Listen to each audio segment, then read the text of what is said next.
Surprise! We're taking the EdUp Experience podcast to Insights EDU. Join us for an incredible higher education marketing and enrollment management conference February 20th to 22nd in Phoenix, Arizona. Register now at insightsedu.com and use promo code EdUp to save $50 off your registration. Commencement, the beginning of a new era in higher education, is Amazing! thousands of copies have been sold across the United States and the world. You can pick up your copy today on Amazon.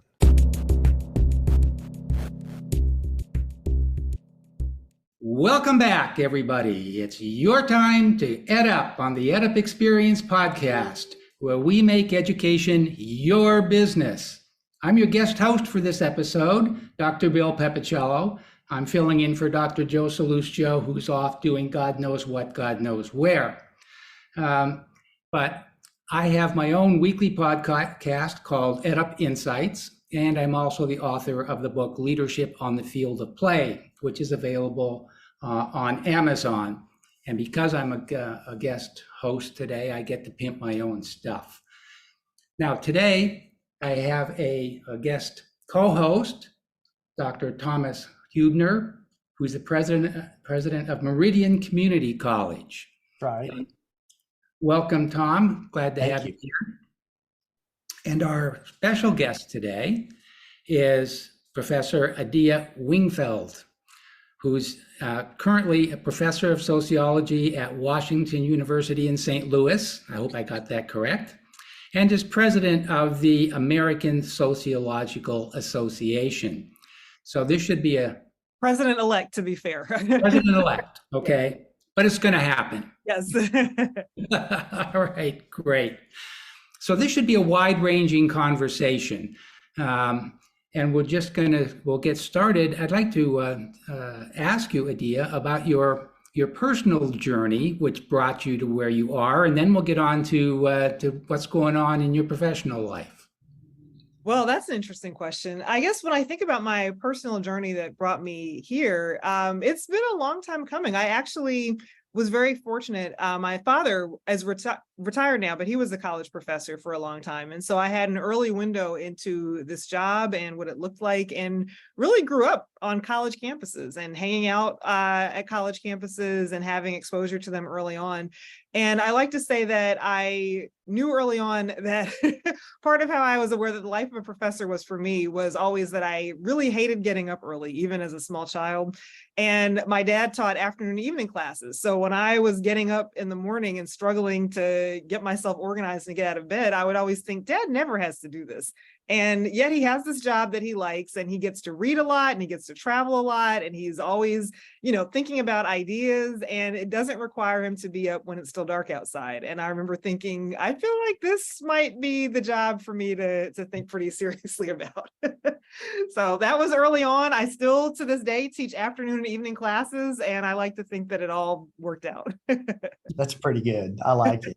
Yeah. How did you end up at WashU? So that's actually another interesting story.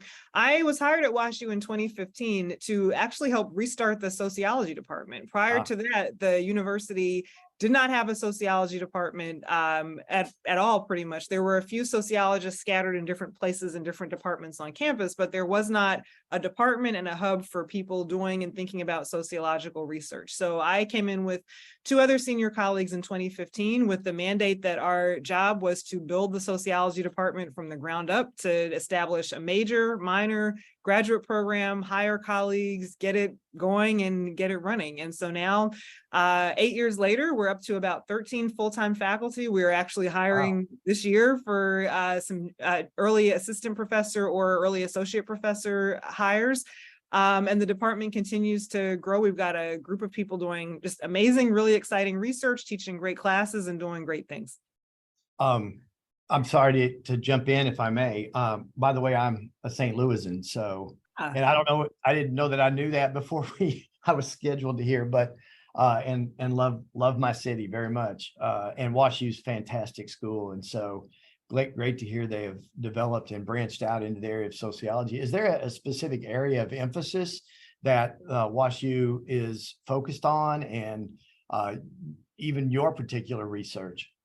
Yeah, so we actually have several different concentrations that we're trying to establish in the department. We are looking to focus on race, gender, economic inequality, social movements, health, and immigration. My work specifically looks at racial and gender inequality in professional occupations. So I focus particularly on Black workers in areas where they are underrepresented to try to understand the challenges and obstacles that they face in those professions. Yeah, I see you've been active in that for quite a while, and some people might assume that you're taking the feminist view of that. But I see you also had a book on called "No More Invisible Man," where you talked about the plight of male. Do you talk a little bit about that? And also, I'm also interested in your work in healthcare.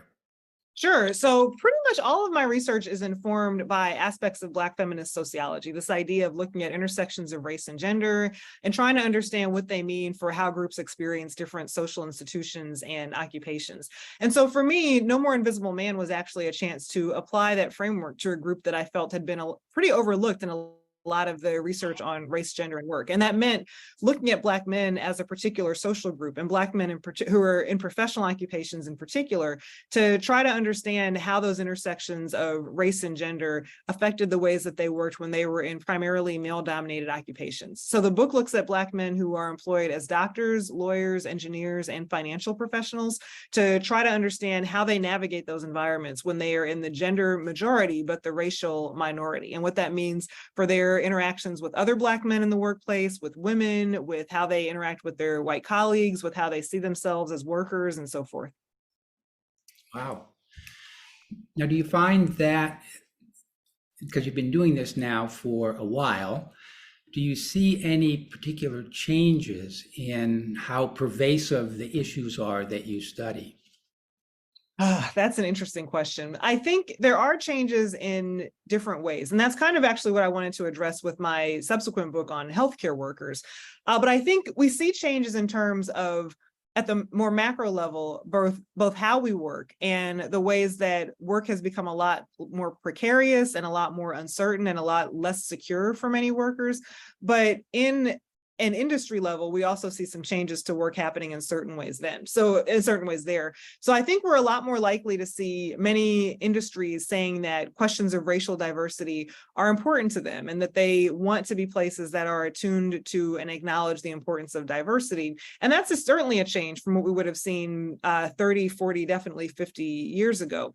But at the same time, many organizations are balancing that spoken interest in wanting more change or wanting more diversity with real limitations to how much and to what extent they actually support workers and have provisions and programming in place to actually make sure that workers, again, are secure and are supported and have access to jobs that are meaningful and stable and well-paying. So there are changes happening, but there are changes that are happening on a conflicting level, I think, in many ways.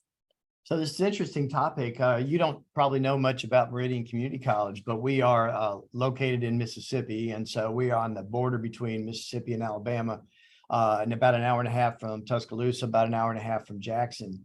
And we are historically have been one of the leaders in healthcare education for the two-year system. One of the year in, year out for many, many, many years, one of the top three largest nursing programs in the state of Mississippi, public, private, 2-year, 4-year.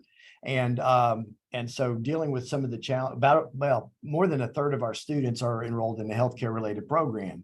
The other interesting part is that we are way more than 50, I don't know exactly what our percentage will look like this fall, but we are more than 50% of our student population is African-American, and but more than 70% of our student population is female. So one of the things that we have struggled with is engaging Black male students in the healthcare professions. And so I'm immediately interested in reading your book because I think that's going to be very important. And we are actively engaged in those conversations in our community about how, because we know that that is the quickest, like a very quick way out of poverty. We got about roughly 30% of our students come from what you would call, poverty, and then about 20+% are deep poverty. So we see that the opportunity for them to move out of poverty quickly is in the healthcare related field, but dadgummit, we're struggling to attract males, Black males into those professions. So I'm very interested in what you have to, what your research agenda is and how you've written and things you're talking about. Yeah. I mean, I've spent a lot of time thinking and researching these issues of race and gender in healthcare. One of my previous projects that you might actually be interested in was a focus on Black men in nursing. And that project looked at how Black men came into that profession, what sorts of obstacles they faced in that type of job, how they also dealt with the perceived feminization of that profession and how they navigated that with their ideas of masculinity and so forth. Opportunities that they saw in the healthcare field. And interestingly, one of the things that I learned from a lot of my respondents in that project was that for them, this idea of being in a profession where they were really doing broader community good and being able to operate in this transformative role in their communities and be able to help reduce health disparities and be a part of that bigger project of reducing health disparities was really something exciting and appealing to them. Attention. Are you ready to elevate your institution's marketing and enrollment strategies? Join the EdUp Experience podcast at the Insights EDU conference, February 20th to 22nd in Phoenix, Arizona. Don't miss out on this opportunity to hear from engaging speakers from industry-leading companies like Google, LinkedIn, Adobe, and higher ed leaders. Learn the latest marketing and enrollment strategies to grow your programs. Register now at insightsedu.com and use promo code EdUp to save $50 off your registration. Attention. Oh, yeah. Join the movement to mobilize and revolutionize higher education by picking up your copy of Commencement, the beginning of a new era in higher education today. This book has been featured in Forbes, NPR, Harvard Business Review, CEO World Magazine, NBC News, CBS News, and Business Insider, among many others. Don't miss out on what today's highest college leaders have to say about the future of higher education. Pick up your copy on Amazon. I'm writing this stuff down. I'm going to be looking all of this stuff up. Well, I find it interesting because while I was at the University of Phoenix, we accidentally got into the associate degree level, which is one of the things that I was hired to do there. And our demographics almost immediately went heavily African American, heavily female. And a lot of that actually went into our nursing programs in those days. And for a number of years, we turned out the highest number of minority nursing students in the country. So it's interesting now to see how that is carrying on, in other areas. So it's really fascinating. Now, just to shift gears a little bit, because it's my podcast today. How do you see your research affecting what you're going to do at the American Sociological Association? How are you going to take that and help advance the mission there? Yeah, that's another great question. I mean, I think the type of research that I do focuses, like I said, on groups that are underrepresented in workplaces. And so one of the things that I want us to think about as sociologists are these broader questions around work and how work is changing and how work is so dynamic in our contemporary society. But I also want us to put that in the context of some of the issues that we see affecting work and workers, including the things that we see affecting us as sociologists in the higher education landscape. One of the things that really concerns and troubles me is where I think I see some external threats to higher education happening in terms of faculty members not having the leeway and support to be able to speak openly and honestly about the things that they want to teach and cover. And I think this particularly affects sociologists because so many of us do research issues that relate to examples of social inequality, whether that's immigration or racial inequality or workplace inequality, or even the effects of climate change and environmental disasters and so forth. It's really critical for faculty across the board to be in positions where our research is supported and we're able to ask these questions and answer these questions without threat and fear of political interference. And I do not think that is the landscape that we find ourselves in right now.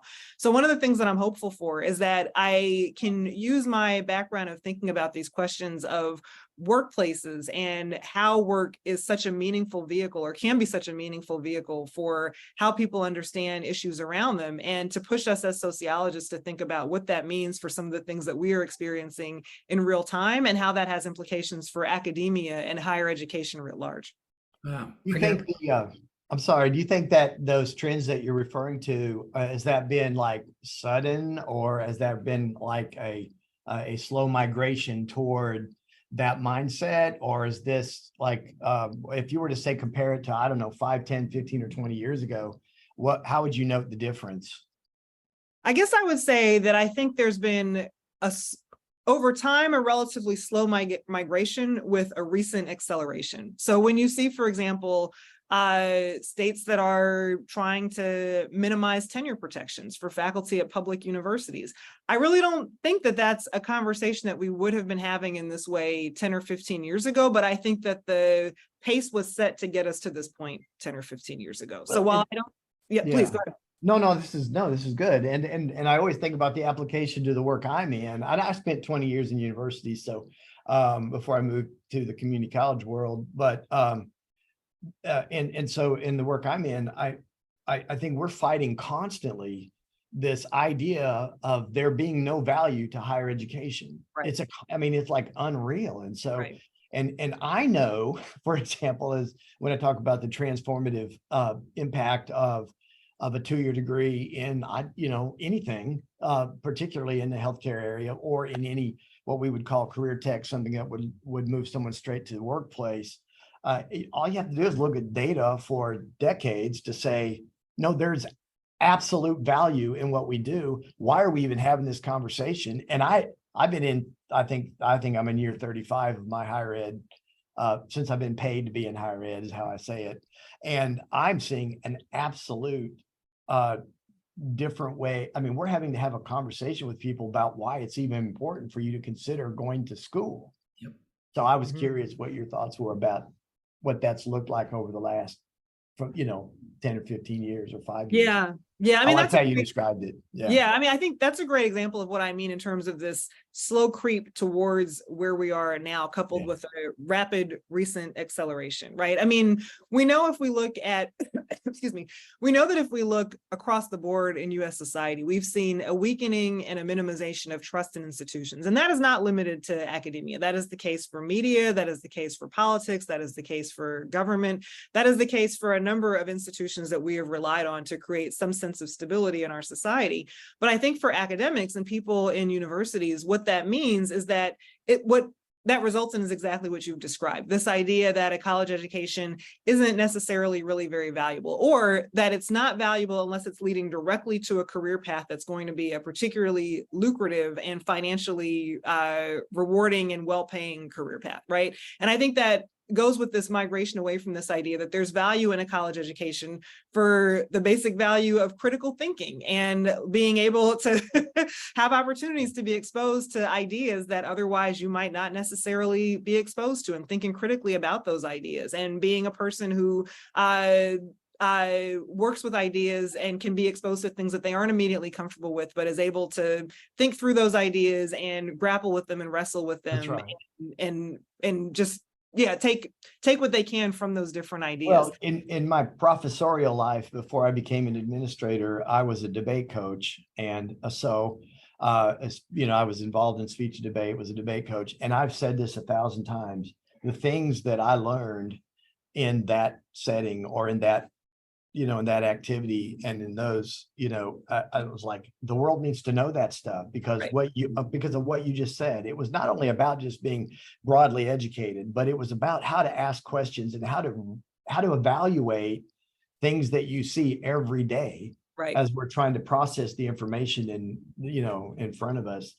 Just as a total, almost semi-irrelevant, my dissertation looked 20 some odd years ago, by the way, looked at research from Petty and Cacioppo, which was about how we elaboration likelihood model is what it was referred to, how motivation and ability dictate how we process messages that we're faced with. And I keep thinking to myself about how important that is in every regard, and how if our students how if the world understood this ability, better the ability to evaluate and process and make good decisions about information, I think we'd be in a different place. But that's just me. That's the egg. Sorry. So, Well, just for the record, my dissertation was 50 years ago. So some stuff has changed since then. But Adia, I really wanted you really are, you're pushing all the buttons here today. I've got a couple of related questions. Your concerns about freedom of expression in the academic world is part of something that I've been concerned with, because at least from my perspective, and I'd like to get your thoughts on this, the real world has begun to impinge on academia. For years, and especially when I was there, both when I was not paid and when I was paid to be in academia, we lived in a bubble. We studied things and we reported on things, but we were pretty much impervious. And I think some of what I hear you saying is, some of the broader concerns of society are beginning to leak into the academic world, and not for the better. What would you say about that? So I think there's truth to that, but I think there's different ways that can potentially go, right? And I think we see some of the negative aspects of that with what I was describing, this idea that there is this lack of faith and trust in what higher education has to offer and what higher education's potential is and what it can bring to really benefit society.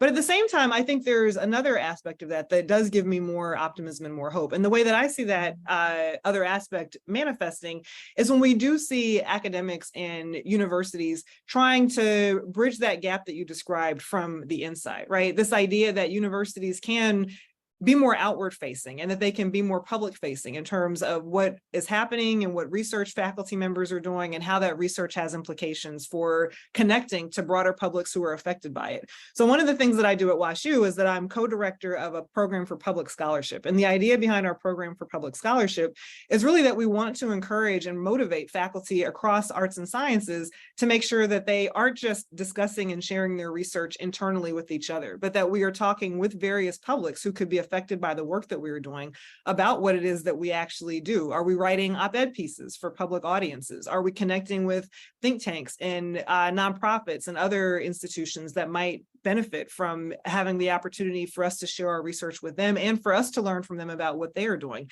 And that's a way that I think that the outside world, so to speak, can be more connected to what's happening in universities. But I think that universities and faculty have to take that step to kind of do that first outreach. But I think doing so really could be a valuable way of forming more of these connections outside of universities than just us being so insular in ways that are not, in my view, always super productive for us. And do you have any specific ways that you're integrating that into your curriculum? You mean at WashU?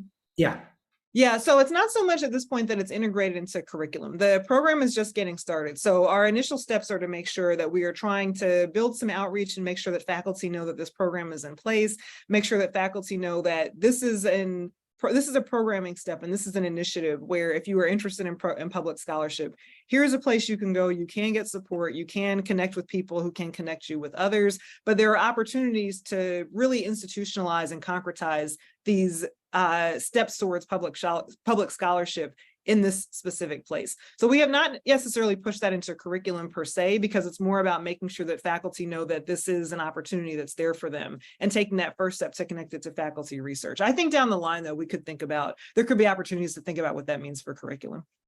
great. Tom? No, I think it's fantastic. And I think it's important. I think, and I also think that goes some direction in bridging, I don't know, philosophical, theoretical gaps. Maybe I'm trying to think of the right way to say it in the minds of people about, pie in the sky versus a practical connection to, the world, whatever, I don't know. And helps really provide a foundation to be able to, I'm trying to struggle to say it the right way, but to provide a philosophical narrative for for why those things are all important. Does that make sense? Mhm. What I'm trying to say, I like it. I like that idea. And that whole idea, like, I don't know, a million years ago when I was in graduate school at the University of Georgia, we started looking at this idea of the public sphere and the argument within the public sphere, right? And so what does that even mean? And of course, you can take it into philosophical approaches and practical, but we started, and it has done this, like, this is just part of America, and it kind of like bubbles up and emerges at different times in different ways. And so, in my particular area of interest at the time, I was looking at the public sphere and how it interacted with religious faith, for example, and how that manifests in the way things were talked about in the newspapers, whatever. And so I like to hear what you're saying about this effort, and I think it really is a good, positive, step in the direction for bridging gaps, in my mind. And really understanding the gaps is Mhm. better, is a better way to say it. Yeah. Now, it's really impressive in that, you've got a lot of irons in the fire, clearly, which comes from your journey to where you got where you are.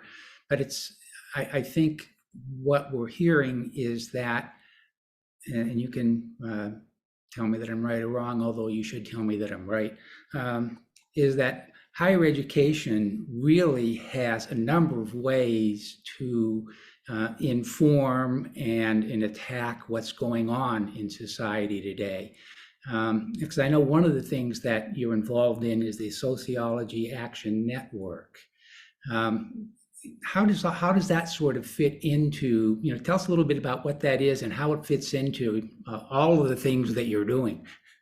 Yeah, so the Sociology Action Network is an initiative also sponsored by the American Sociological Association. And the idea there is really related to what I was just describing. It is an effort to connect sociologists in the association with organizations, with institutions, think tanks, nonprofits, what have you, that may be interested in benefiting from some sort of collaboration with sociologists. So let's say, for instance, that, let's say hypothetically, you run a nonprofit that's focused on education and educational equity or access and so forth. And you think, well, it really would be useful for me to know kind of what research is currently out there about how best to reach certain populations that might be being underserved by higher education. How could I get a better idea of where the current cutting edge research is or how best to access those populations? You might think to yourself, it would be really useful if I had a sociologist who was really up on the current research on how to access certain populations and get them interested in higher education. Were you to connect with the Sociology Action Network, they could put you in touch with an ASA member who does do sociology of education research and who could potentially either fill you in on some of the most recent research on that topic, or who could potentially work with you if you were interested in designing a research study or something along those lines. So it really encapsulates what I was just describing in terms of making sure that as sociologists and as researchers, yes, we're doing really, in many cases, very interesting and important work, but it isn't enough for us just to share that work with each other, given the types of questions that we're asking and the work that we're doing. It has to, in my view, for it to have the relevance and impact that, to maximize its relevance and impact, there has to be this connection to sites outside of the university space and outside of our departments. So you've touched on this in several of your remarks, but I'd really be interested to get the sociological view of what in the world is going on with DEI in this country right now, and how can we help in higher education? That's a fun a fun topic. Yeah, I mean, it's just I think right now we are at such a strange place and such a tipping point in many ways, right? I mean, we know we've had the recent Supreme Court decision that precludes attention to race in college admissions. That decision has not necessarily explicitly address what's going to happen in workplaces, which is the area of my research. But we know already that many companies are feeling at best a little skittish and nervous about what the implications are of that court case for what companies are able to do.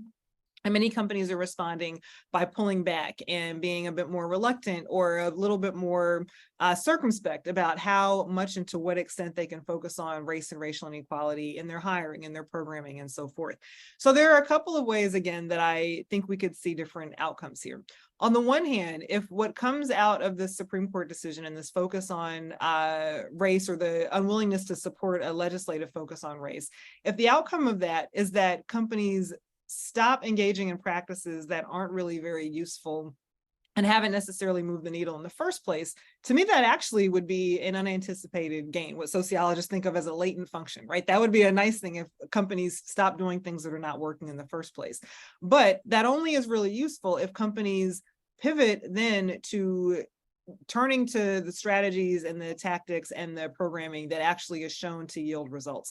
And this is another great example of what I mean in terms of there being the need for this bridge between what researchers are doing and what academia is doing and what actual outside of the ivory tower organizations are doing, right? Because I think in many cases, a lot of leaders in many organizations don't exactly know what works, right? They know what other companies are doing. They know that everybody mandates DEI training, so they mandate DEI training. They may not necessarily know that mandating DEI training does not work. It has been documented and proven over and over again that if you mandate DEI training, that does not increase the numbers of people of color or women of all races in leadership roles. It has the opposite effect in many cases.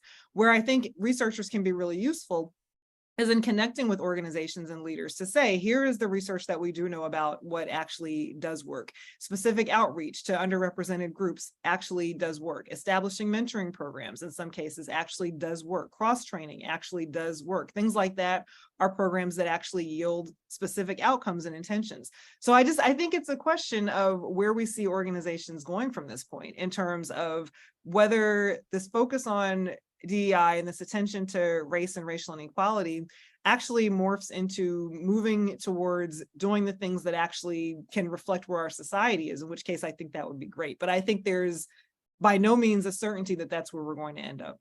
Can I say this? I just want to say that that is perfect, because loop this back into the conversation we had about healthcare and about transformative opportunities.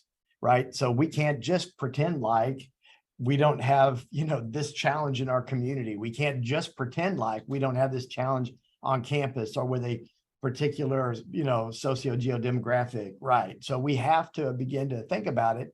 And then if we're not careful, it gets looped in with something that it's not. Yep. Right. And then it gets looped in with some obligation to fulfill some philosophical whatever, but it's not. It really is about transformation. And it's really about how we think about what we do. It's how we process. It's how we meet the needs of our students and the challenges our students face based on who the students are. Mm-hmm. So I really appreciate what you said. And I think we think that way. I'm thinking about my school. That's how we think. But then we have to be careful about the politics of, it is not about politics. Sure. It's about meeting the needs of our students. Right. So thank you. You've inspired me. So. Well, and me too. Yeah. I mean, one of the things that I'll take away from this conversation, and I hope those who listen to it will take away, is, and I don't want to put words in your mouth, but I think I hear you saying we could use a little less talk and a little more action. And that's, bridging that gap that you're talking about. And that's a dangerous thing. Yeah, I mean, I think that's true, right? I think particularly when we think about where we are as a society and where we're going, this question of, are we going to continue talking about these issues related to race and diversity? I mean, there's been no shortage of conversations in my lifetime that I can remember of constantly being in this loop of having these discussions, right? I'm old enough to remember when it was a big deal and not quite a scandal, but a huge thing when Bill Clinton was president and apologized for slavery. And that was a controversial thing when that happened, right? I mean, but to me, that functions as an example of conversation. We are constantly in America having various iterations of these talks around race and racism and inequality.